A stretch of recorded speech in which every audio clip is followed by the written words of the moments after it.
นี่จิโปมหรือว่าจิรอนี่ตัวใหญ่เลยนี่คุดเอามือขวาหรือว่าแกงชะนมใหม่ก็แซ่บนี่เรียบร้อยแล้วนี่คุดง่ายจิโปมกำลังใหญ่นี่ได้ใส่เบื้องเด้อคุดกับง่ายตื่นกระตือนี่เด้นี่เด้จิโปมหรือว่าจิรอฝนกำลังตกบวก2-3 มื้อนี่เด้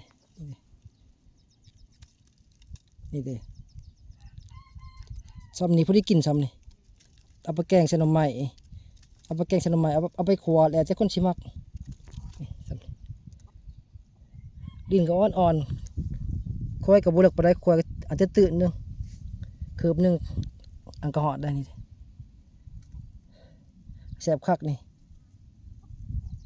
จิรอตามธรรมศาสตร์อันเท่าบริเลียงเลยนี่มาคุดอยู่ตรงหน้า